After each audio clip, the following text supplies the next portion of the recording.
5, 4, 3, 2, 1.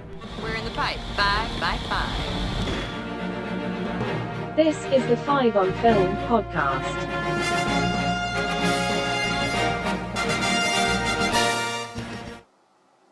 Hello, and welcome to 5onfilm, the podcast where we try and break down the top 5 in the world of film. And it's our third show of 2022, and this week we're going Spider-Man. Joining us this week is Chris. Real John. web slingers, baby. John. All right, mate. Ollie. Mine's mechanical. I've manufactured these. Nice one. And this week we have a returning guest to the panel. Amita is joining us. Welcome, Amita. Hi! I even got spider earrings just for this. Nice. So this week, Spider-Man, here's how the show works, guys. We're going to start with 3 rounds. Nomination, elimination, and then ranking. We're going to nominate a film that we think deserves to be on this week's top 5. We're going to hopefully go to 7 films. That'll be our initial list. We're going to knock 2 out and eliminate those, leaving us with this week's top 5. And then we are going to rank that top 5. I'm going to give a quick shout out, some housekeeping. Anybody listening or watching, get in touch with us. We're on social media at 5onfilm podcast, on Facebook, on Twitter, and on Instagram. We would love to hear from you. Even give us an email at 5onfilmpodcast@gmail.com. You can listen to us on pretty much any audio podcasting app, Spotify, Apple Podcasts. Find us there. Or if you'd like to watch us, we're now on YouTube as well. So come on, watch us and listen to us on YouTube. So this week's Spider-Man, we're taking a delve into the Spiderverse, and we're looking at the ones that we've classified are Spider-Man and Spider-Man's characters films. So we're looking at Tobey Maguire's 3 movies, Andrew Garfield's 2 movies, Tom Holland's 3 films, the 2 Venom movies, and the animated Into the Spiderverse as eligible for this week's list. Even though Spider-Man is a major character in a few other Marvel movies, we decided to stick solely to his. And we kind of came up with this idea together. Spider-Man is currently out in theatres. So I'm going to go to our guest this week to say which film is the first one that deserves to be on this list. So Amita, what is our first film nomination? I'm going to go straight in and say it's Spider-Man No Way Home. The worst kept secret in Hollywood. The spoilers everywhere on social media, but it's brilliant. I couldn't wait to see this movie. It's just like Endgame. It had a great payoff when by having all.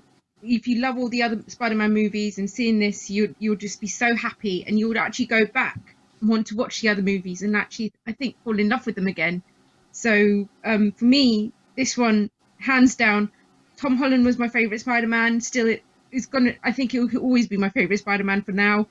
And from there, I think totally recommend this one. Nice one. Spider-Man No Way Home, our first nomination, the most recent Spider-Man movie. Chris, do you agree? Is this making it onto this week's list? Yes, I agree with Amita. I saw this last week at cinema, and fortunately I hadn't seen any spoilers. I stopped watching the trailers after the teaser, so I didn't, because I know what Hollywood's great at telling you the whole plot in a trailer before you even go and see it. So I didn't know. I knew Doc Ock was one of the villains, and I knew that Green Goblin was in it. My personal favourite trilogy and favourite Spider-Man is Tobey Maguire with Sam Raimi's trilogy. So to see him and Doc Ock and Green Goblin back and Sandman was fantastic. Alfred Molina and Willem Dafoe were absolutely crucial to the plot. They were the main baddies, and at the end, both they and Tobey Maguire's Spider-Man get redemption, and their arcs come to a nice conclusion. So yeah, I think it's a great film. It's a yes for me. Nice one. John, are you going to put it on this week's list? Yeah, and if you really want to know what we think of it, we've actually already done a spoiler special for it. We, Paul and I were very lucky to get to see it very quickly, so we decided to tell you all about it. If you want to find out what we thought about all the spoilers, then just find our video on YouTube. Other than that, though, we are... this deserves to be on the list. There's no question about it. This is possibly one of the best high-budget films of last year. So, yeah, definitely. It was a thrill ride, and I enjoyed it all the way. Nice one. That's it on the list. Ollie, do you agree? Is Spider-Man No Way Home one of the top 5 Spider-Man movies? I was super hyped for this movie. I'd been watching all the trailers. I desperately couldn't wait to see this film. I hadn't been as hyped for a movie since Endgame. So I took myself on my own to the closest IMAX I could find to me, and sat there on my own with my popcorn, and I absolutely loved it. I felt like a kid again watching this movie. Like Chris, I'd really enjoyed the Tobey Maguire movies up to a point, and yeah, seeing those villains back on the big screen was amazing.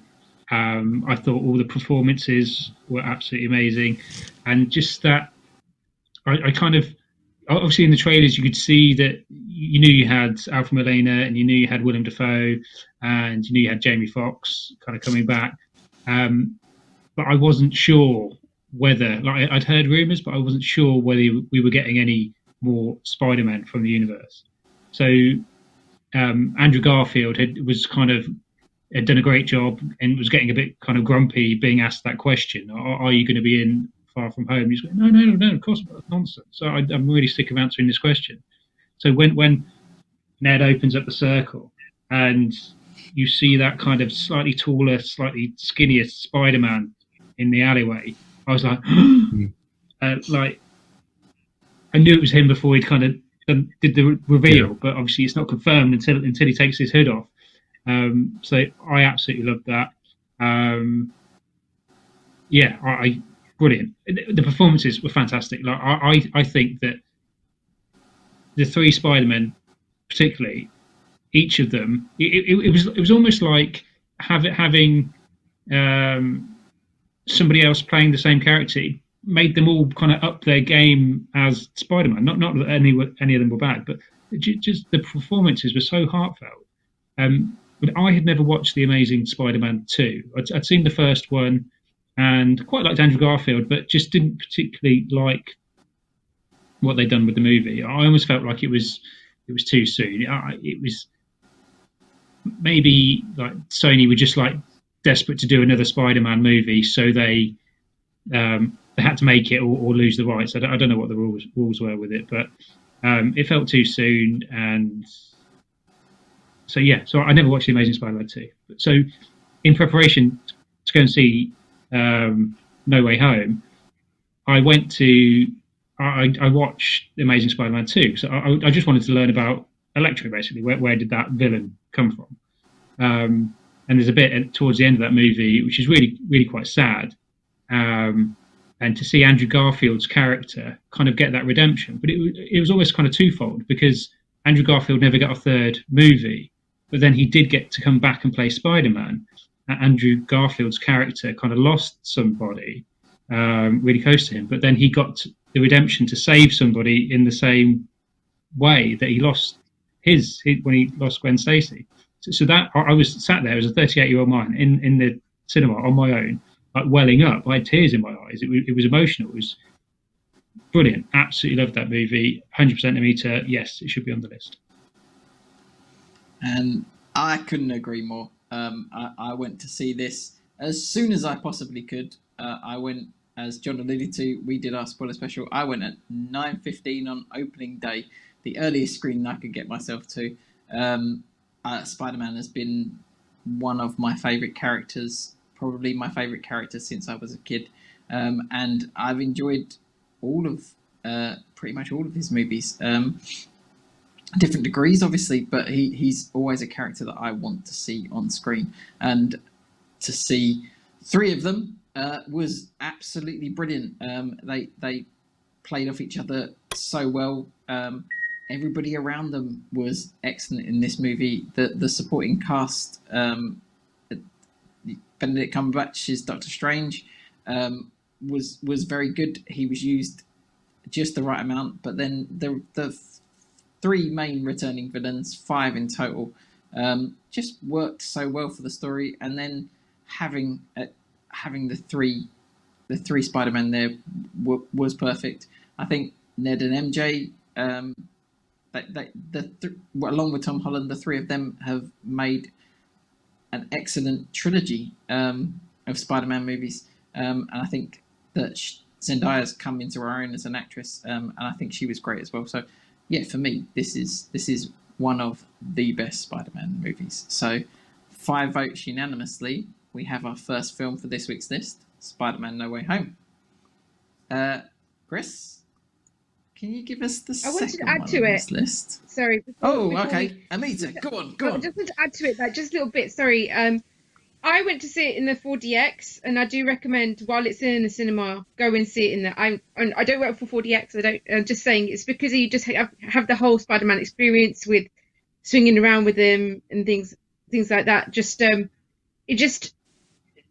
I know that Ollie went to see it in the IMAX and things like that. I think this is definitely one of the films that you will miss out if you don't see it in the cinema, I think, for me. 5onfilm, sponsored by 4DX.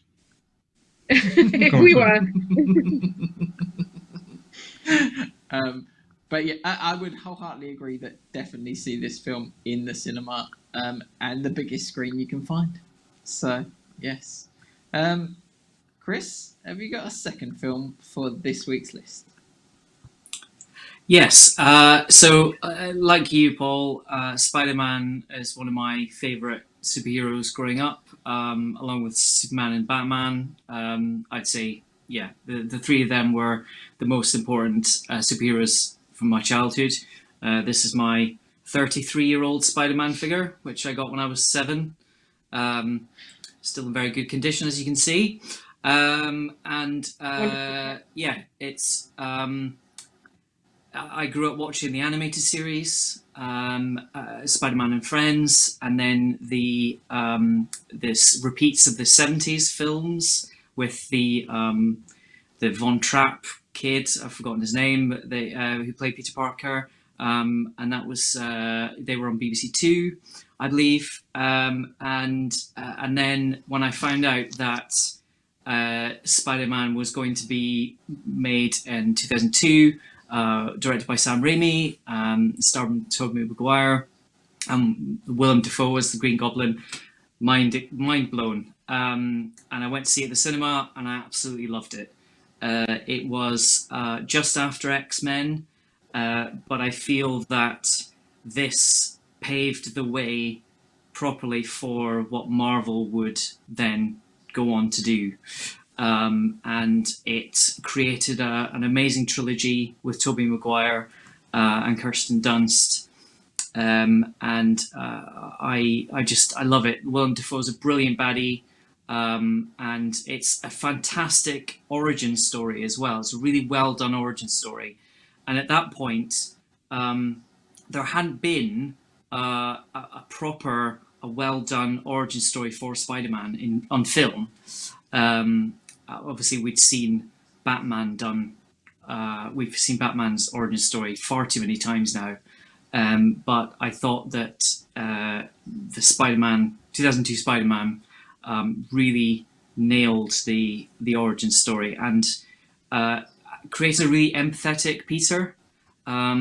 He definitely gets he changes as this trilogy goes on, not for the better, unfortunately. But it's just he's very endearing and very sympathetic, and he's a brilliant hero. And it came at a time, the year after 9/11, and there's a very famous story about the Twin Towers featuring in the promotional material, and there was a scene shot where Spider-Man traps a helicopter between the two towers, and that had to be cut, obviously. But what they introduced was New Yorkers coming to Spider-Man's aid and standing up to the baddie, and that carried on for the whole trilogy. And whenever I watch that, I get chills, and I'm even kind of getting a bit emotional thinking about it now. It captured a moment in our history, and it started the revolution in superhero films. So that's my pick. Nice one. The original Spider-Man movie, 2002. John, are you agreeing with Chris? Is it a top 5 Spider-Man? I actually watched this last night. I watched this back to back with the Amazing Spider-Man, so both the origin stories together, and I like it, but you can see where it's aged, and you can see that the superhero storytelling has kind of come on a bit. Some for the better, so some films do it better than others. I like it. I like Tobey Maguire's kind of really quiet, really nerdy, really geeky Peter, but he keeps himself to himself, and Spider-Man brings it out of him. The difference between him and Spider-Man, Peter Parker and Spider-Man, it's actually quite a long distance, and the whole idea of him actually being brought into the Osborn family, it all kind of feels very real worldy. And to be fair, as soon as the Danny Elfman soundtrack starts, I'm lost. It's I find it great. I don't think this is necessarily. This has come kind of around about number 6, but to be fair, anything after 4 and everything starts to get a bit blurry in the middle. So I would say, I'm going to say yeah. I'm actually going to say yes to this one. It's 2002, Paul. It's 2002. Thanks, man. Unmute yourself. Thank you, John. Ollie, are you going to put this one on the list? Just like you guys, like Paul and Chris, Spider-Man was probably my favourite superhero growing up. I also had a Spider-Man action figure, although mine had his hands like this, and God knows where he is now. He probably lost a couple of fingers. I absolutely loved Sam Raimi's first Spider-Man with Tobey Maguire. Like John said, that Tobey Maguire was like slightly nerdy. Like I remember when they made the casting announcement, and some people were saying, "Oh, he's not cool enough. He's a bit of a nerd." And I said, well, no, Spider-Man is a nerd, isn't he? And you saw him in this movie as like a nerdy scientist. He's got his job at the delivering pizzas. I absolutely loved it. And like Chris said, this was the first best superhero movie. We'd had Batman in 1989, but to be honest, it didn't ever kind of reach like the visual heights that this did. It had obviously like the dark kind of Batman kind of undertones, but this had like the special effects as well. It's the first time you saw a superhero really being a superhero. Like, the X-Men film, I enjoyed it, but I don't know, it wasn't quite superhero. They made some kind of tweaks and changes, and the looks of the characters not quite right for me. But that first Spider-Man film, Chris is right. It's like the first time we saw a proper superhero movie, what it really could be. Now, obviously, bear in mind that this predates the first Iron Man film by like 6 years. So yeah, fantastic job. Really loved the film. Definitely deserves to be on the list. Nice one. Well, I'm it is on sure. this. I'm sure we're going to argue over this when we do another podcast on comic book movies. But I think Blade 2 actually was where they were testing the synthetic actors, which Yeah, they were, gave us yeah. the wonderful Spider-Man. But that was Blade John, 2, and when you say synthetic actors, what do you mean? well, the fact that Spider-Man could swing through the city and do a lot of his amazing twisting about. In the end of Blade 2, they have a fight. It's Blade and I want to say Matt Goss and character, and they were using basically fully CG human representations. Got you. Yeah, As opposed to synthetic. Yeah. So basically, I have a feeling that this is one of the reasons why the Green Goblin is head to toe armor and helmet, and you can see the cracks in the CG now. But the fact is that for its time, it was amazing, and you wouldn't know the difference. So This one wasn't the amazing one, John. Sorry. it was an amazing film. So yeah. Yes. Well, 3 votes is on the list, and I would have said yes as well. I remember going and seeing it. I remember being enamored with it. It was my favourite character brought to life. I was, I think, 18 at the time, 17, 18 years old, and I was just floored with what you could do and bring this superhero character that I've been watching in animation for, I don't know, the past 10 plus years as a kid, loving Spider-Man, and Sam Raimi really did bring him to life.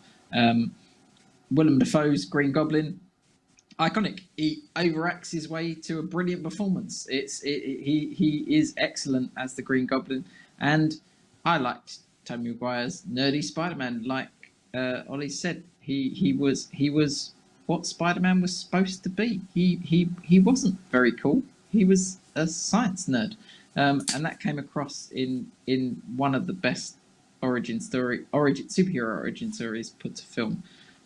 So yeah, it's a yes from me. Amita, do you like the first Spider-Man? I am also another Spider-Man fan, to the point that I've got nephews and nieces who I just will buy them Spider-Man gear and stuff like that. So just to brainwash them to, like, Peppa Pig, get out of here. You're doing Spider-Man now. So this one I was well excited for, and I think for a 20-year-old film, it's held up. I think it's and there was, at the time, there was like so many people who wanted to play this Spider-Man role. They auditioned for it. I forgot actually.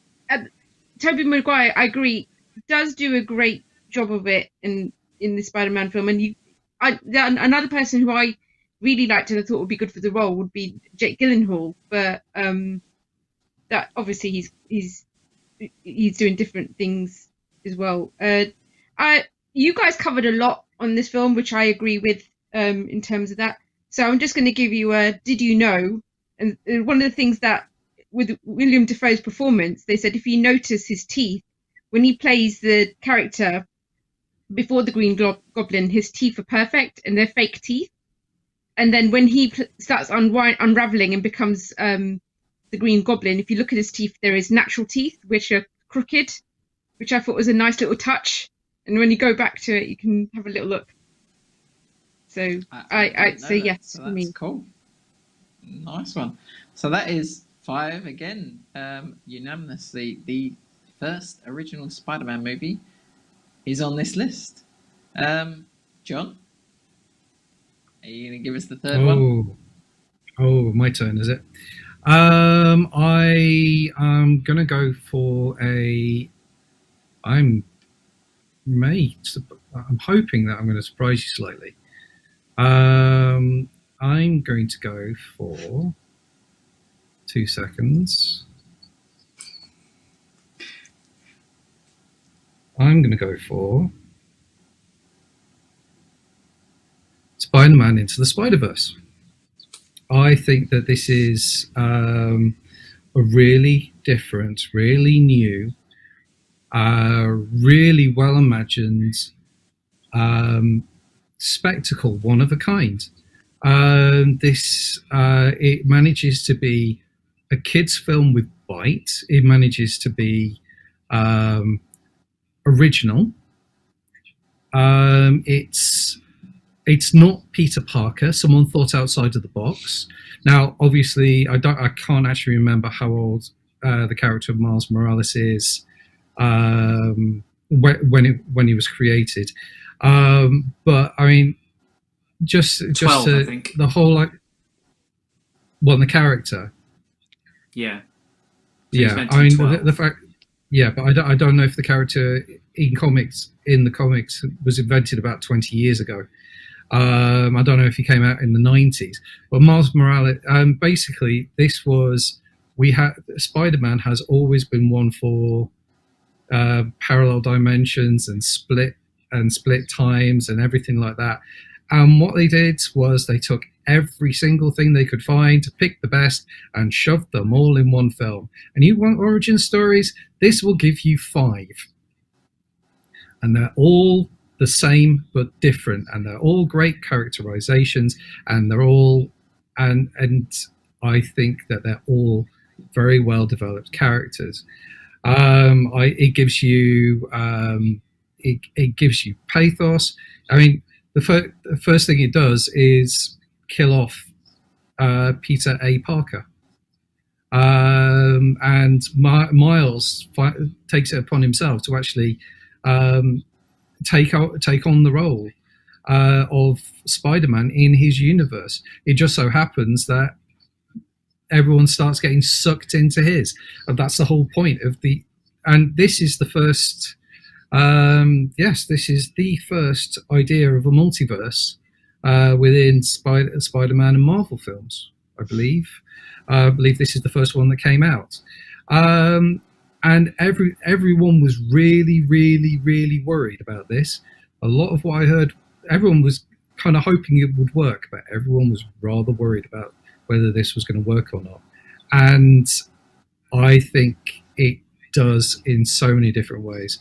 The fact that it is a different universe, the fact that there are fake films in Times Square which you can actually believe have been made, and the fact that it's the PDNY, and you have creative license to change any of the characters you want in Miles Morales' world. So Doc Ock is Olivia, and Aunt May is in on it from the beginning. This is a really well made, well thought through, incredibly looking film, and it has huge amounts of pathos with characters losing people, and which has always been part of Spider-Man. But we see Spider-Gwen, which everyone was hoping for at one point. We see Spider-Noir, which is an amazing concept, and so is the Looney Tunes Spider-Ham. Which I don't know if that came from The Simpsons, but or if The Simpsons took it from them and that's how it became big. But I love it. I think it's great, and weirdly, this is one of the. I would say that this is one of the better films on the list, and I think it should definitely go on our list. Nice one, Ollie. Into the Spider-Verse. Is Miles going to make the list? It's a very brave movie, isn't it? But to introduce that concept of a multiverse, and to introduce all those different Spider-Men and women and pigs, it's wild, isn't it? And for it to work as well as it does is incredible. And it plays kind of homage to like the Sam Raimi movies as well, like the upside down kiss that we just saw in the trailer. I thought it was absolutely brilliant. Is there something that they did like a trick where somebody correct me if I'm wrong, but I haven't seen it for a couple of years. But when before he gets his powers, it's 1 frame rate, and then after he's got his powers, it's like 60 frames per second, something like that. But you see like a noticeable visual change when he gets his powers. Somebody correct me if I know that I can neither confirm or deny.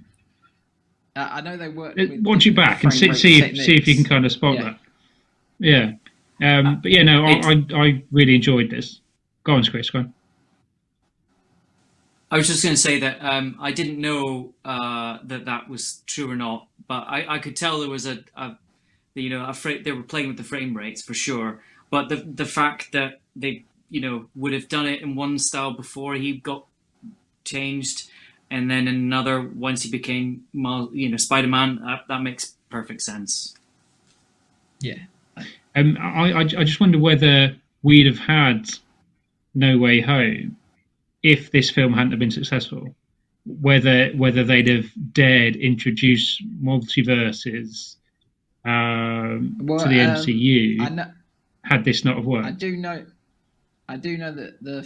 that John Watts presented 2 scripts to Sony and Marvel, and there was one script that was No Way Home and had multiverse, and one script was where the villain was Kraven the Hunter. They were going to use Kraven's Last Hunt as the third. They were the 2 options, and Marvel and Sony went with the No Way Home, which I think obviously has come out to a big success. But I would imagine that the success of this movie, thank goodness, this movie that had help influence that. Well, yeah, I think it helped influence it. And then this movie's an Oscar-winning movie. This movie won the Academy Award for Best Animated Feature, and it is brilliant. So I'm going to echo everything that John and Ollie has said. I think it definitely deserves to go on this list. I think you introduced Miles to people that have potentially never even heard of him as Spider-Man. I think he did come about in the early 2000s in comic rendition. I could be wrong about that, but then you introduced so many more. You still had Peter Parker being a key role in this story. You had him twice, in fact. But it's very, very much Miles' story. But they also used different villains that had never been used in Spider-Man movies. Kingpin has been a presence in Spider-Man comics and animation, but he'd never been a villain to Spider-Man before in cinema.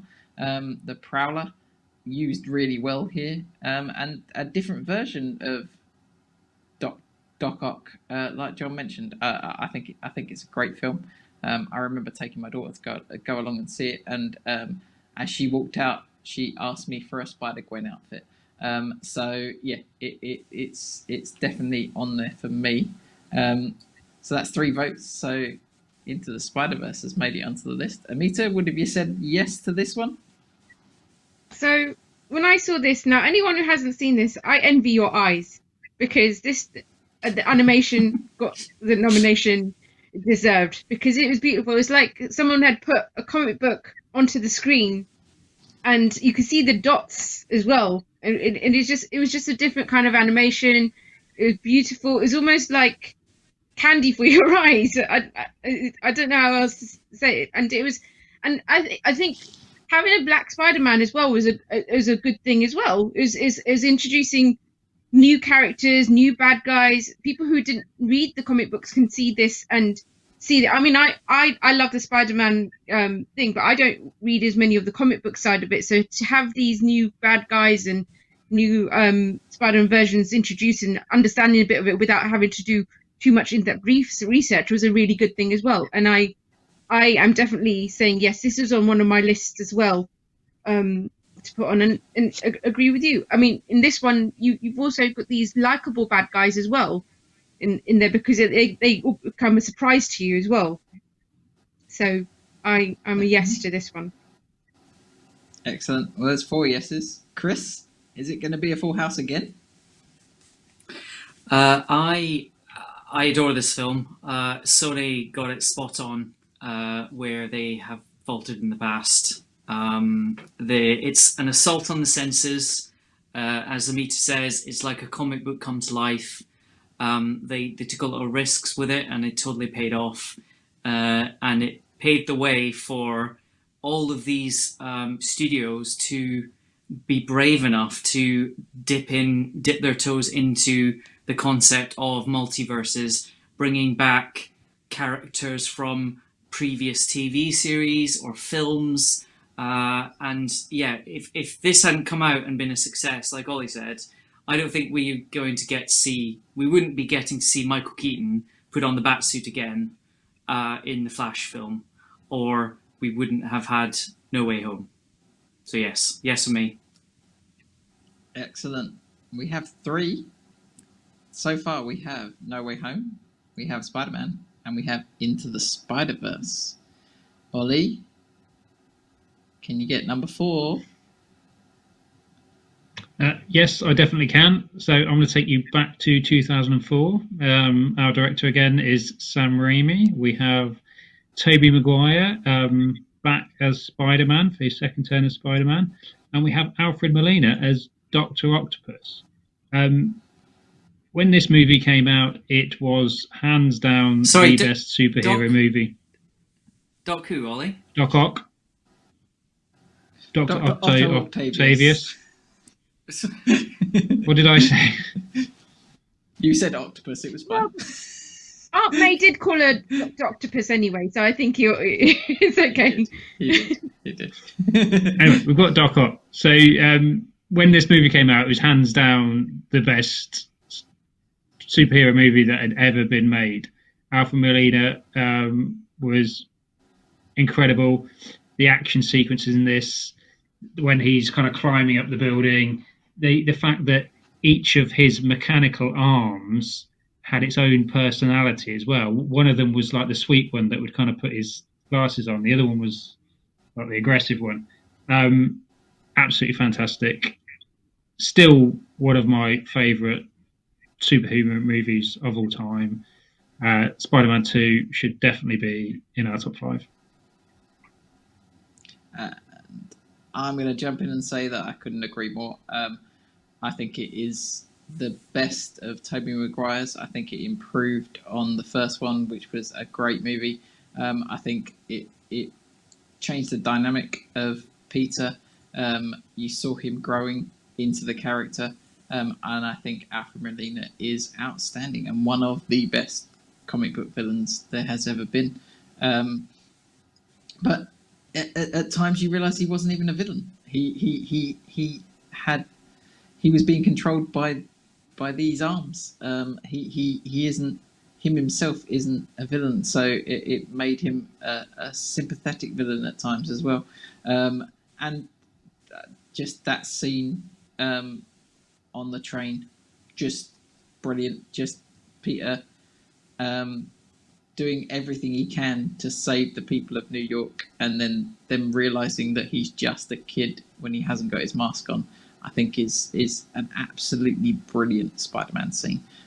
Spider-Man 2 is one of the best. And I vividly remember having an argument because it was Batman Begins came out not long after this, and arguing with my university housemates which was better, Batman Begins or Spider-Man 2 as the best comic book movie ever made.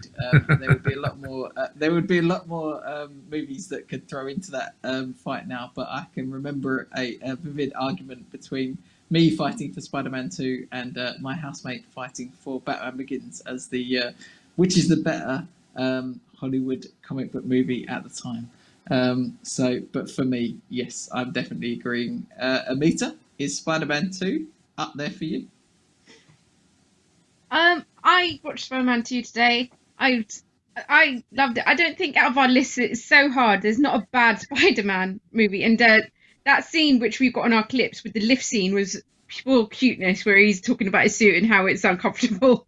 It's but it's not on my top 5. I think there's other Spider-Man movies which are better.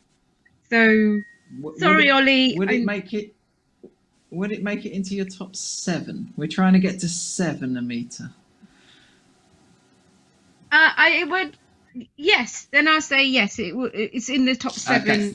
So, Nice. because, like I said, is that like all these? I think your memory sort of betrays you a little bit when you haven't watched them for a while. Because as the Spider-Man movies have been coming out, especially the special effects got better and the story writing's got better, the casting's got better, and you forget. And when you go back to them, you kind of forget they've done really well for their time. And this one really pushed the boat out with it. And I think it also came out when Transformers came out, no? If I'm not mistaken. Probably not far. Did it? So yeah, so like the whole robotic arms and sort of that kind of style was like they done it really well because they didn't overdo it, so it wasn't boring either. So like the fight scenes didn't go too far that you're just like, all right, I'm bored of this fight now. It kind of and the train scene, Tobey Maguire's face is hilarious. You just start laughing at it. So but yeah, it's then yes, it goes into that list. So nice one. Chris, is it making it on this initial list? Yes, I agree with everything that Ollie said. Apologies for interjecting, Ollie. It's the best superhero film made, in my opinion. Best standalone superhero film. When I say standalone, I mean as in single superhero, not standalone film. It's just awesome. Doc Ock is amazing. The scene on the train, the CG has stood up very well. I watched it the day before I went to see No Way Home, and I loved it just as much as I did when I saw it in the cinema. Alfred Molina is amazing. Tobey Maguire is brilliant. It's absolute peak Spider-Man for me. Yeah. Excellent. John, Full House? Full House. I think any issues they had with the first one, they tidied up the second one. They got the money and they had the time to make sure that it worked. It looks amazing. Doc Ock is a tragic character. I mean, seriously. I mean, he's not even a bad guy. He's a robber. In fact, he's a scientist looking for funding. It's an industrial accident gone wrong. I mean, seriously. I mean, the poor guy. And everybody tries to help him, and it's actually only self-sacrifice that finishes it all off in the end. So yeah, definitely. Oh, and of course, MJ and Peter finally get it together. So I think this is a good one.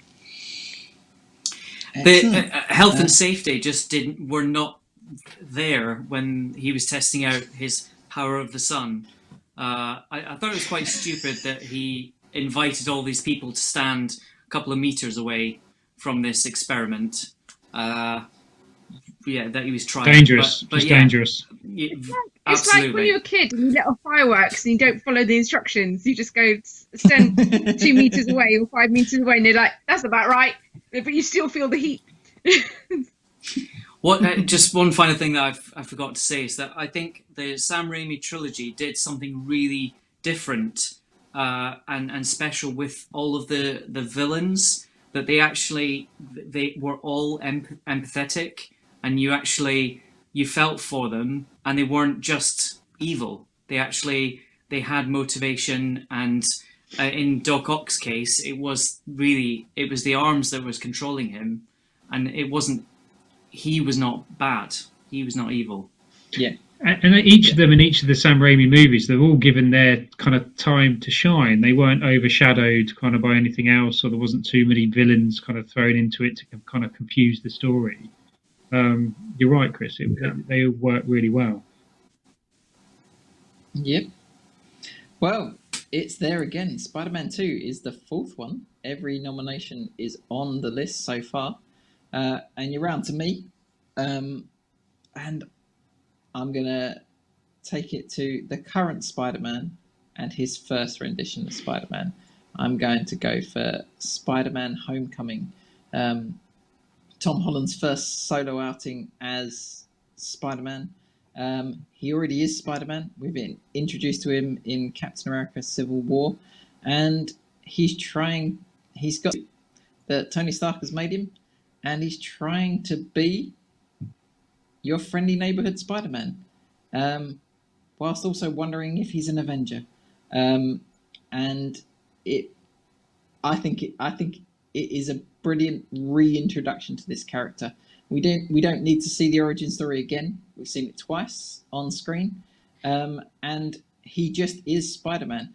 And then he has to deal with this problem that is affecting his neighborhood. And he takes it upon himself to investigate and look at the crimes that are being committed by the Vulture. And I think Michael Keaton as the Vulture is a brilliant villain for the whole MCU. He is a villain that is not super powered at all. He's just a man in a suit. All right, a very powerful suit with some big wings, but he's just a man in a suit. And I think that Tom Holland showed that he was one of the best Spider-Man for me. I think he probably is my favourite rendition of this character. And that probably comes down to the scene at the very end of this movie where he is on his own, he's crushed, and he needs to convince himself that he's worthy of the title Spider-Man and needs to fight out the rubble. And you see him lifting himself and showing that he is Spider-Man. I think Homecoming is one of the best Spider-Man movies and definitely deserves to be on this list. Amita, Spider-Man Homecoming? I'm going to say yes to this one because when Tom Holland came in, I fell in love with him as Spider-Man. He was brilliant. And I'm kind of dead inside. I don't cry to films often, but that bit where you were just talking about where he got crushed by that building, and there's that moment, I really welled up, and you're with him, and you're like, come on, you can do this, you can do this. And as you're saying, it doesn't do the whole thing. Let's go back to the origin story. I like this relationship he has with Tony Stark there, which is quite cute. Where that bit again, we just saw in a scene where he thinks he's going to hug him, and he goes, "No, I'm not going to hug you. I'm just opening the door." There's like little funny, cute bits to it. And if you look back to the old other Spider-Man movies, I like the way he sort of like is trying to discover who he is as Spider-Man.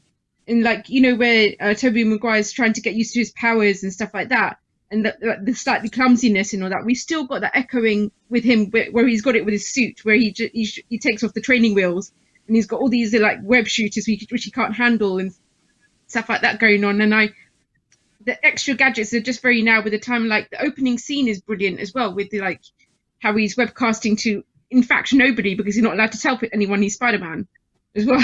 So it's a proper cute movie, and I was really excited for it as well. So and it's definitely on the list as well. Also, Donald Glover made a campaign to this over Twitter to want to go on it, so that's why he kind of got a cameo appearance into the film as well. So it's another one where people wanted to be in it. He's left himself open.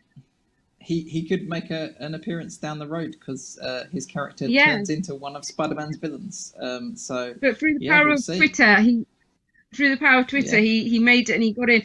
And again, Zendaya was a fantastic character as an MJ alternative. And I want to add as well, like Marissa Tomei, her portrayal of Aunt May was supposed to be like this 60-year-old lady, and they just kind of cast her a bit better. I think as aunt, she's the kind of aunt you want to be at that age, and it's more rather than this old grey lady that's there, which wasn't a bad role either. But I just thought her role was just a bit more sassier. She had a nice relationship with Spider-Man as being the aunt as well, so I think that was beautifully cast in the film as well. Definitely. So I got 2 votes. Chris, are you going to put Homecoming on our initial list? Yes, yeah, it's in my top 5. I think this is a really good reintroduction to Spider-Man off the back of Civil War.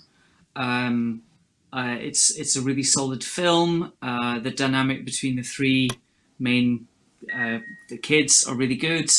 And Michael Keaton as Vulture is brilliant. He is menacing. And one particular scene I really love is when he takes Peter Parker and his daughter to their prom, and then he has this chat. He takes a gun out of the glove box and he has this chat with Peter in his car, and it's terrifying. He's absolutely menacing, and it's you feel for Peter at that moment,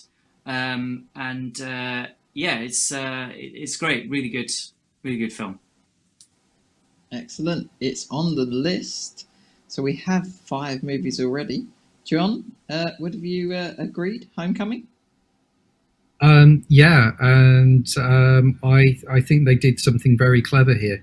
In the other 2 versions, they kind of rush Peter as a character.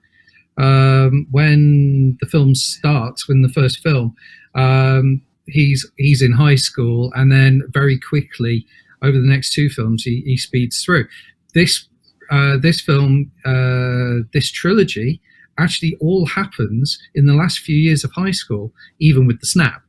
And it kind of gives you the time for Peter to be. It's a different kind of Peter.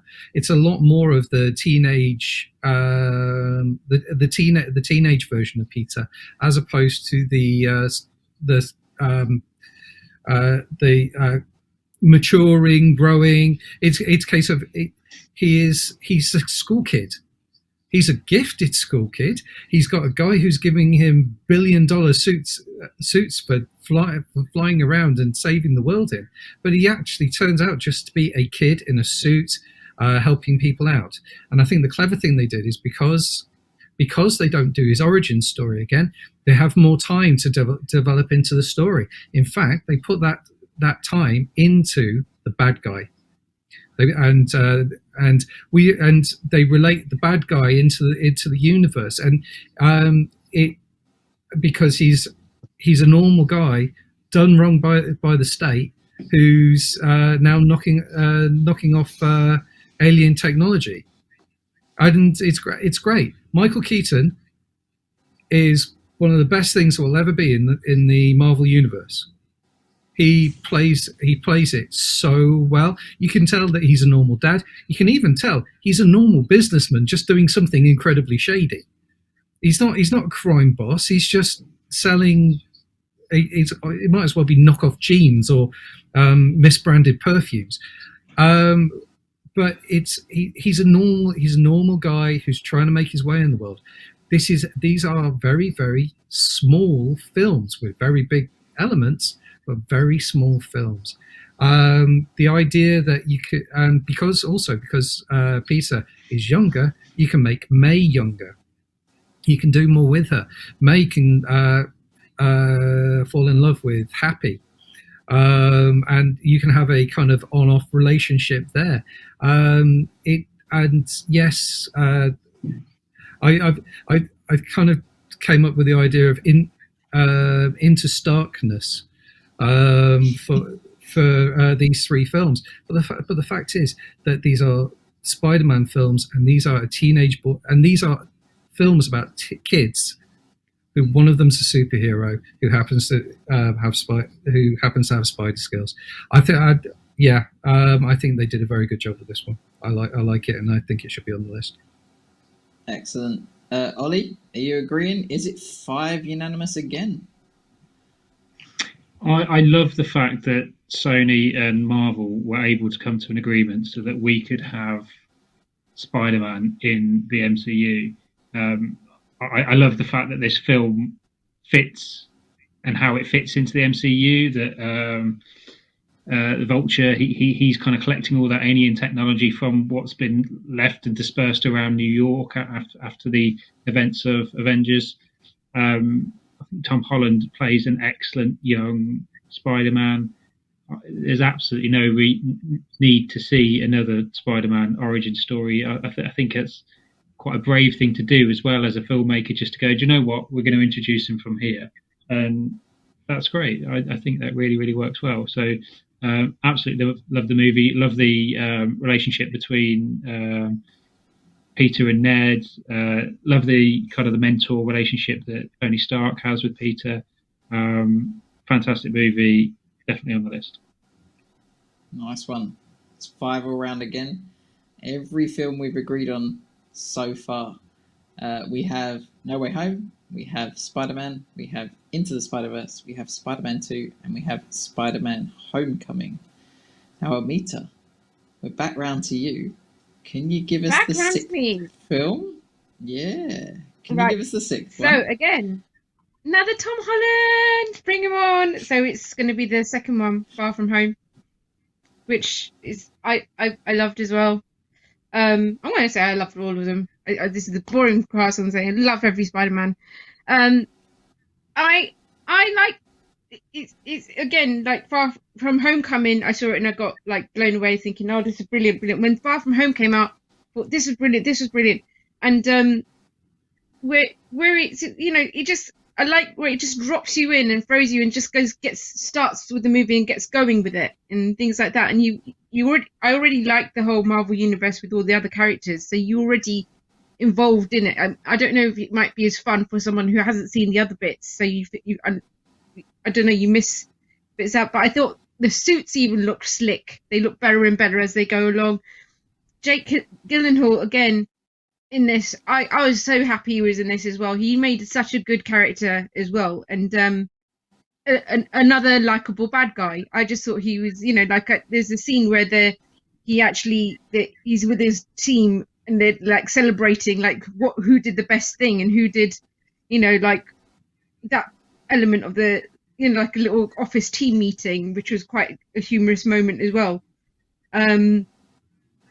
I don't know what else. The bit where they're having the fights it was a bit like the Doctor Strange fight, where it was like the bit like the Mirror Universe fight, and it was like visually stunning as well, where they had the different Spider-Mans piling on top of each other. It had like an echo of the Matrix in that sense as well in it as well. So that it's sort of like with Into the Spider-Verse, it had these like visually stunning like things that they've done with the pictures rather than and to present it, that's why I think it was quite good and enjoyable as well. And then, like the Spider Monkey as well, which was, just like changing up the character a bit, and I don't know what else to say about it. It's another good one. So it is another good one. Chris, did you like Far From Home? I did. For me, it's the weakest of the Tom Holland trilogy. I think at this point, he's struggling to get out of Tony Stark's / Iron Man's shadow. And I mean, it's still on my list. It's number 6 on my list. So that's saying something that, I think this is still a fantastic film. I love Jake Gyllenhaal as an actor. And I thought what they did with the Mysterio character was very clever, kind of a very modern setting for Mysterio, in that it's all to do with projections and holograms and that kind of illusion rather than a magical, which is what the original Mysterio was written as. So yes, it's it's low down on my list, but I'll say yes. Nice one. John, Far From Home. Is it Um, up there? Yeah, it is up there. Yeah, I think the Tom Holland arc has been very well done. I like the fact that each film has kind of been something different as a basis. One's a high school movie, one's a travel movie, and the other one's and the third one is just amazing. Yeah, I like the fact that it is like the teenagers went abroad, and I like the fact that Sam Jackson turns up and tries to drag him back in. I love Jake Gyllenhaal. He does a great slimy turn, yeah, you can't really. Yeah, I mean, like we say, I don't think it's the. I think it's actually does become the third of the three Tom Holland films, but there's still it's a really high bar. So yeah, I think it should be. Well, that is our sixth film on the list. Ollie, did you like Far From Home as well? I did. I agree with Chris and John that it is of the Tom Holland trilogy. It's my third favourite of those three. I did really enjoy the movie, but I don't know that I liked how they played Mysterio. I mean, Jake Gyllenhaal was brilliant, don't get me wrong, but kind of like modernising him using technology as opposed to magic. I don't know. Maybe if that was written as the comics were, maybe it wouldn't have worked as well. I'd have been interested to see that. I did really enjoy the movie. It's still a brilliant movie. It's just outside my top 5, but I'd still have to say yes. Nice one. And I'd say yes as well. I think it Tom Holland's trilogy of movies is excellent, and this is still a very, very good movie, even though it is the weakest of his three.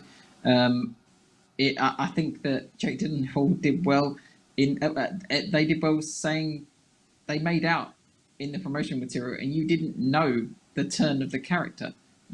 Everybody was saying, "Is he a good guy? Have they changed Quentin Beck to make him a good guy? Is he from another?" So nobody knew that, and it wasn't given away in any of their trailers and all that sort of stuff. So I liked that they kept that Mysterio's origin was exactly as it was. He was a villain, and he is like mysterious art of illusion. They modernized it, and I think, considering they modernized everything else, they didn't have much else they could do with the character. I think, but magic exists in this world, so you could have gone down that route. But yeah, I think it is definitely worthy of being on our initial list of top 7. So Far From Home, unanimously. Sorry, just to add to it, like I didn't know who the Mysterio character was because I didn't read the comic books, so it was actually a real surprise, and especially when they're talking about who's the next Iron Man, because obviously it was going off the back of Endgame, and is it going to be Tom Holland? Is it going to be this guy? So you don't actually particularly know whether he's going to be a good guy or a bad guy. And so obviously, if you add little clues, you can work it out.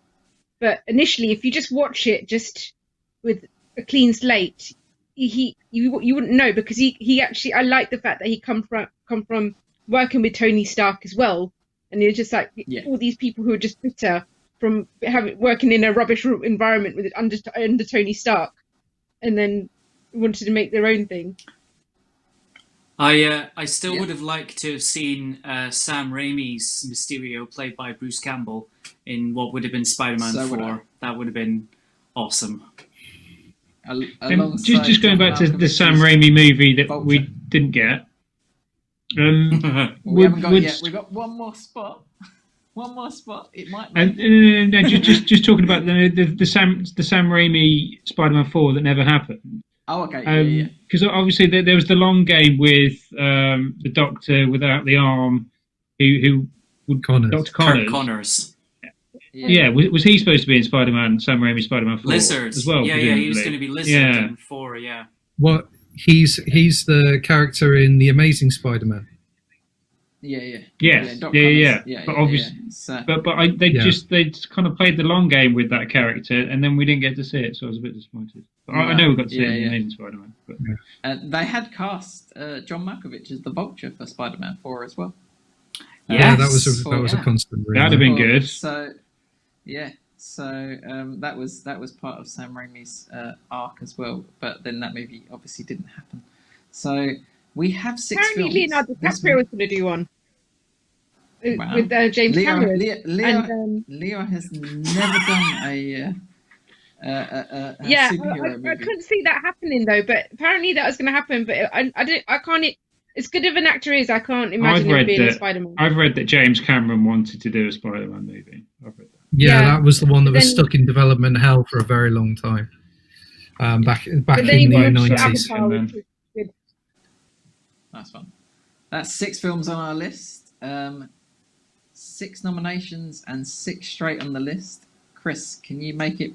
I think this would be the first time ever for the program to get the first 7 nominations on the list. So, Chris, what is your your second pick, number 7 for this list? I don't have one. Okay. There are 6 good Spider-Man films, and that's it. Okay. John, do you? Can I vote on what Chris has just said? You don't think there is either. Okay. John. I vote yes to what Chris just said. Okay.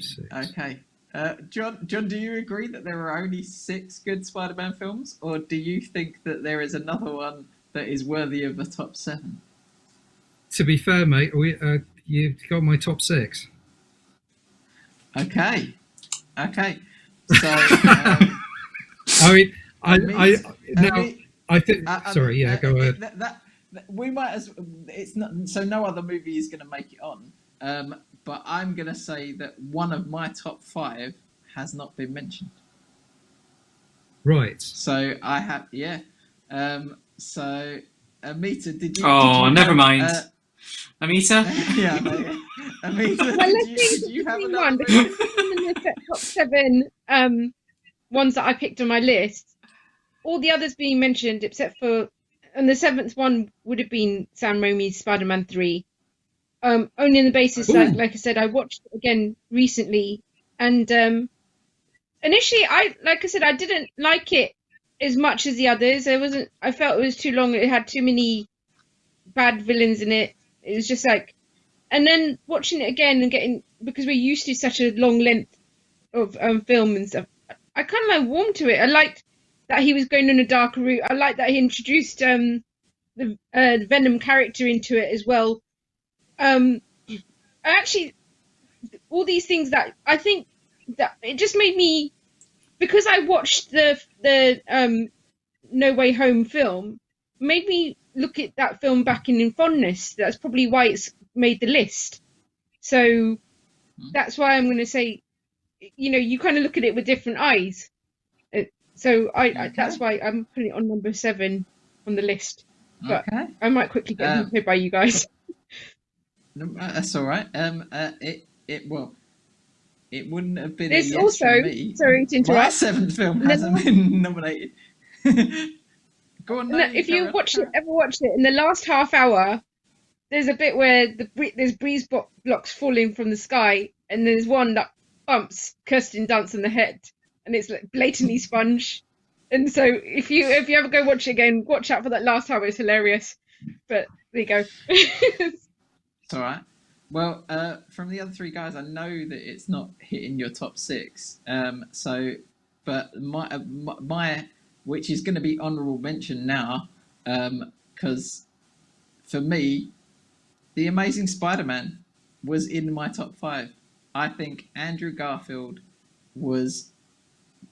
played Spider-Man really well, and it showed the character of Spider-Man, and I think it had the best. It has the best relationship of any two leads in there. I think the relationship between Andrew Garfield's Spider-Man and Gwen Stacy is the best romantic relationship that Spider-Man has had on screen. Didn't they become an item after filming? They got Andrew married. Garfield. I think they might well have done. They might well have They done. got Yeah. married. Yeah. So I think The Amazing Spider-Man it is a really good, really well entertaining movie. I think it shows the heart of New York. I think that the end where all of the cranes turn, I think is great. It was number 5. I'm not, but I think it is one of the top 7, and it was my number 5 only just. I want to change my. I scribbled it down just now as it. a number 7, purely because I think Andrew Garfield was a very good Spider-Man. He played it very similar to the comics, that kind of quick, kind of witted, sarcastic, kind of throwing out lines as he's kind of kicking somebody's ass. He was a great Spider-Man, but the movie's not that great. Amita, I do Andrew agree Garfield. with you. Yeah, but the other thing I know we're talking about Andrew Garfield, and he did do a brilliant performance, but I've got to add that Emma Stone stole a lot of the show in that film as well. She was out of all the female versions of MJ's. I think she might even be better than Zendaya, in the role that she's played, because she had more script, she had more lines, she had more involvement as her character as Gwen Stacy. I think she just even in the second one, which is probably not favourite, she played it really well, so vulnerable, and I think she made the Andrew Garfield character have more heart to it. So yeah. And Chris, so who are we blaming that the movies, that the Amazing Spider-Man movies aren't up to scratch? So I think because Andrew Garfield's good, Emma Stone's good. Is it the script? I think the what you said, Ollie, is Sony. We've got to blame Sony for rushing out a film far too soon after Spider-Man 3 in order to keep the rights. I reckon you've nailed it on the head there. Can I just say that having watched it yesterday, it's a Kevin Feige produced film. It's the same producers, Kevin Feige and Amy Pascal, who actually went on to do the Tom Holland ones.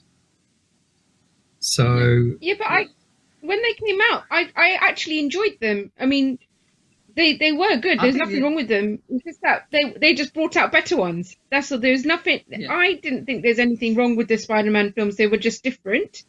I think if you're rebooting a series, though, you have to do it better, or else don't reboot it. Don't do essentially what is a remake, but worse. Don't do that. But the thing was, they did it better than Spider-Man 3, I think, and they came back with better movie. Wasn't it because Sam Raimi wanted more money and they just said no, so they rebooted it? Spider-Man 3 got critically annihilated, and I think Sony and Sam Raimi didn't like the fact that he was forced to put characters in his movie that he didn't want to put in his movie. So I think that was Venom, wasn't it? Yeah, it was. They forced him to put Venom in a movie that he didn't want to put Venom in. Because Venom is the one thing that really sticks out in that film. Yeah, he does. Yeah, unfortunately, and I think that. Do you remember watching this trailer for Spider-Man 3, thinking this is going to be the best movie I've ever seen in my life? Yeah. The one where he's upside down, looking at his reflection, where he's black and his reflection is red, and oh my god, that was awesome. Best trailer ever. Yeah. Best trailer ever. Yeah. And then the disappointment that you felt in the cinema when you got emo Spider-Man, emo Tobey Maguire, like dancing down the street. Yeah. Oh my god. I'm disappointed about it now. Still. I haven't got over it. I don't think I'll ever get over that.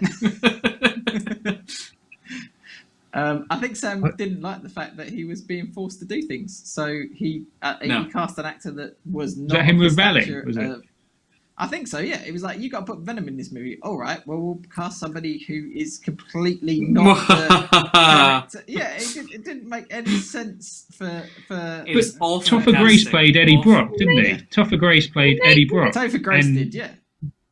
And he was Can good. He was a good Eddie cut that in Brock. half and just put Tom Hardy in that bit instead? Because So the Venom movie. Eddie Brock is supposed to be a strong, hulking character, and Tom Hardy is the right stature for Eddie Brock and Venom. Yeah, It's just a shame those movies ain't very good. I don't believe maybe Tom we'll Hardy get is our a wish. journalist. No, that's true. Yeah. Do you know, we But, with work in a the- building full of journalists. None of them look like Tom Hardy. No offense to any of them, but But again, Did like we everyone were see talking about, the- like Sorry, carry on. sorry, I was saying, Amita, talking go. about the Venom movie and as well being in part of our list, and it's a bit of a shame because I saw them in the cinema and I actually seeing them at the cinema enjoyed them, but they're a bit like Vanilla Milkshake. They're like, yeah, I enjoyed them, they're done, and move on, and it's unfair because they're like Tom Hardy did a good job with it. The new film with Carnage was a good one. And that's all I can say. They were great. They were a superhero movie. They just delivered. But they weren't memorable. There was nothing that stood out. Nothing that like like with the first Spider-Man, Sam Raimi one, the upside down kiss it's been brought back in other films. There's iconic little scenes in that. There's nothing in the Venom movie that's iconic that you'll bring back and go, yeah, I remember that scene. It was brilliant. the reason that the Venom movies suffer is, for me, I don't really see the point if you haven't got Spider-Man in it. I don't know. There is actually no It should be a cinematic event. Maybe we'll get our wish in the next Spider-Man film from Sony. Did everyone see the end credits scene? Yep. No Way Home. Yeah. Somebody explained to me. So, at the end of Venom, there will be carnage. He gets sucked over, doesn't he? And then at the end of No Way Home, he gets sucked back. So he'd gone into which universe and then back, and then where's he left his flubber? He went from his universe into Tom Holland's universe, like everybody And that's where else. he was in Mexico, was it? Yeah, And then he was in Mexico, because he was on holiday in Mexico at the time. At the end of Let There Be Carnage, he was on holiday. He gets blasted over into Tom Holland's Spider-Man's universe. He's spending so much time trying to find out where he is that by the time everything's sorted out, he gets shot back to his own universe. Yeah, but so basically, what they're saying is we've now got a bit of the symbiote left in the MCU. So that won't necessarily. That's not going to be a Tom Hardy Venom. It'll be some other. No. Someone else. Whoever it attaches to. And if that is how they're going to do it, that I have serious issues with that. Well, they've kind of wiped the slate clean, haven't they? Because they've wiped everyone's memories. They can go in any direction.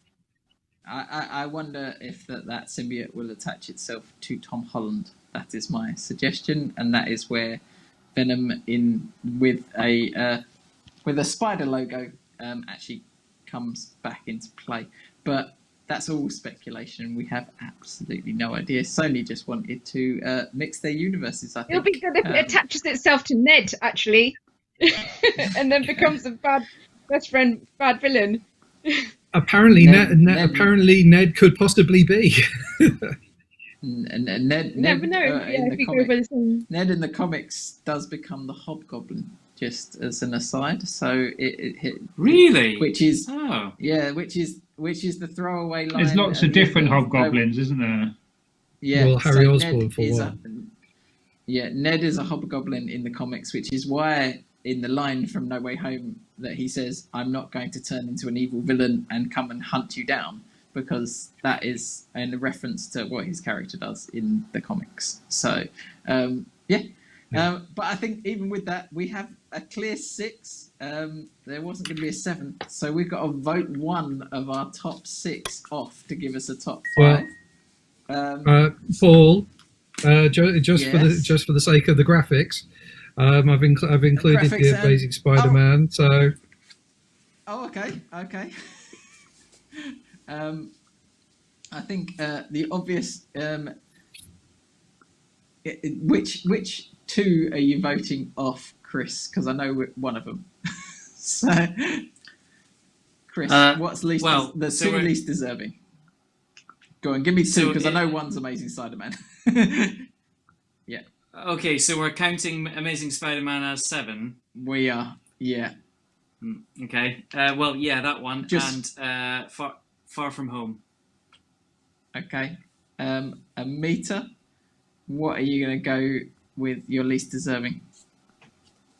Mine it'll be the Amazing Spider-Man. Was Yeah. one of them, and then And the other what one? did I have on my list? You're gonna don't hate me. Spider-Man 2. Spider-Man 2. Okay. John, Sam Raimi one. I know you're going to say the Amazing Spider-Man. So which other one? I'm heck. I'm going to say Far From Home as well. Okay. Ollie? Far From Home would be number 6. Yeah. Cool. And for me, I would have had the Amazing Spider-Man in there, but I would have gone Far From Home.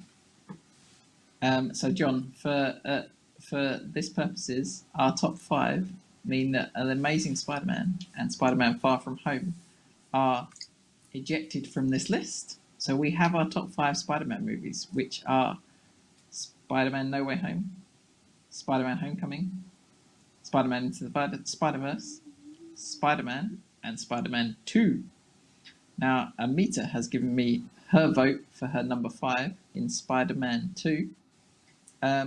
Chris, which is the 5th best Spider-Man film? Homecoming. Okay. And John? Both Origins. And I have to say that Spider-Man Homecoming is the more fun, so I'm actually going to say Spider-Man. Okay. Ollie, what is number 5 on your list? Homecoming. Okay. And for me, it's Spider-Man. So, Amita, Oh, shit, the your bed. outlying vote of Spider-Man 2 means that you have to choose the 5th best Spider-Man movie. Is it Spider-Man or is it Spider-Man Homecoming? It's Spider-Man. Spider-Man is our number 5. Ollie and Chris, I have your votes. So, Amita, I have your vote. John, what is the 4th best Spider-Man movie? Spider-Man Homecoming. Yeah, it's going to be Homecoming. Okay. And for me, I'm going to be honest and put the vote in now. I would have voted for Spider-Man Into the Spider-Verse. So, Homecoming is number 4. I voted. Amita's voted. Chris, what is the 3rd best Spider-Man movie? No Way Home. Okay. Wow. John, what is Yeah. the 3rd best Spider-Man movie? How? If it helps, they each have one vote, John. No, it doesn't. It doesn't help at all. Oh gosh. I'm going to have to say Spider-Man 2. Spider-Man 2. Ollie, of the 3 films there, what is the 5th best Spider-Man movie? Into the Spider-Verse. Okay. Chris, you have to choose because you are on the outlying vote. Is it Spider-Man 2 or is it Into the Spider-Verse? It's never Spider-Man 2. It's got to be Into the Spider-Verse. Spider-Man Into the Spider-Verse is number 3 on this week's list.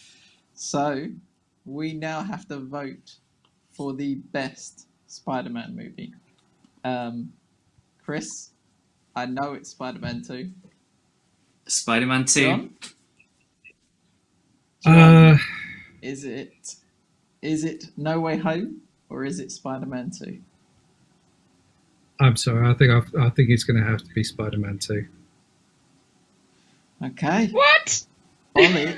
Ollie, what is the best Spider-Man movie? Is it No Way Home or is it Spider-Man 2? It's actually No Way Home. Okay. Amita, is it Spider-Man 2 or is it No Way Home as the best Spider-Man movie? I'm going to go straight in and say it's Spider-Man No Way Home. Paul, you get to decide. Which I get to decide what is the best Spider-Man movie. I absolutely love both of these movies. I think Spider-Man No Way Home has been absolutely brilliant in bringing all these characters back. I think Spider-Man 2 is the best of the Raimi trilogy. But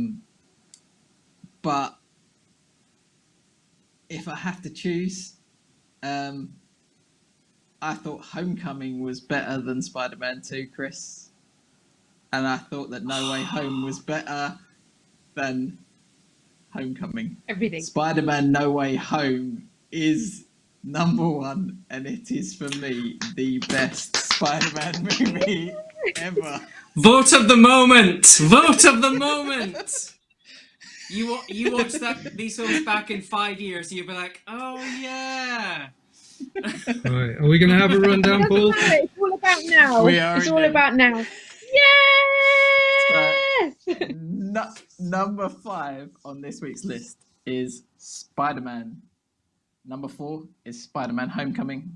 Number 3 is Spider-Man Into the Spider-Verse. Number 2 is Spider-Man 2. And the number 1 Spider-Man movie is Spider-Man No Way Home. I don't know if we can do this live, but 3, that's a magic number. Yes, it is. It's the magic number. that makes me very happy, John. Well done. Yes, we can do this Ollie. live. Can we do it again? Can we just do it for one more time? Let's do it one more time. 3, that's a magic number. Yes, it is. It's the magic number. Ah, Yay! that is it. That is it. Thank you Is this very the much, first guys. time you actually all agreed on the first films? Seriously? Well, we kind of didn't agree on 7, but the first 6 nominations, Yeah. I think, getting on the board. It's the I think first. that's everybody's First top time that's happened. 6 apart, almost, isn't it? Apart from Paul's. Yeah, I mean, We've We'll have never one more. not we've never not had a number 7 as well. Before. no, yeah, What? we've always, Once. That's the one we were all torn by. yeah, Oh, it's John, always, have we, John? It's always been tough. Yeah, I think was the last there's one? what. I think- I I think it was on one of the Tarantino, early we, ones. Yeah, Tarantino, Yeah. we might not have. It was there, but yeah, it was. Yeah, but yeah. So that is our definitive Spider-Man list. Thanks everybody for listening. I hope that if you have got to this point and you haven't seen No Way Home, I'm really sorry that we spoiled it for you. But hopefully it's convinced you to go out and see it at the cinemas. Catch us on all the social medias: Twitter, Instagram, Facebook, 5onfilm podcast. Listen to us on the go, Spotify and Apple Podcasts or any podcasting app, and watch us at home on YouTube. Thank you very much for everybody joining us. Chris, anything to sign off? With great power comes great responsibility. It does indeed. John? We've got a lot coming up for you. In fact, we've planned for most of the next few months. to get lots out for you. But if you want to get in touch with us, feel free. Let us know what you think. Give us more ideas for film rundowns so that we can carry on making these for you, because they are enormous fun to do. Indeed. Ollie, thank you for hosting our last one and joining us on this one. Anything to sign off? Star Wars was fun. The last podcast that we did, that was good fun to host. I'm just really pleased that John cosplayed today as Zach Galifianakis between two ferns. So thank you for that, John. That amused me a lot. Yeah, you can tell I cosplayed because there's only one. Just out of shot. It's just on your single, isn't it? Yeah. Cheers, Ollie. And Amita, thank you so much for joining us this week. I hope that was fun. Thank you very much for having me. Anything to sign off? You're welcome. No, just to say thank you very much for having me and having me as a returning guest as well. It was really good, and it was a great subject to do, Spider-Man, as well as being one of my favourites as well. So thank you very much, guys. And you're back for Harry Potter next time, aren't you, Amita? Because you're a huge Harry Potter fan, yeah? I'm not a huge Harry Potter fan. I just make loads of suggestions, and you pick one for me to do. So we'll see. We'll go to Warner Brothers studio together. That is awesome. That is awesome, by the way. Harry Potter is on our list for a future rundown. But our next episode, for anybody who fancies it, we're going to be running down the top 5 video game to film adaptations. We're going to try and work out what are the top 5 movies that were before after video Sonic 2 games comes out and turned into feature films. Going to coincide with the release of Uncharted. So I hope you join us for that one.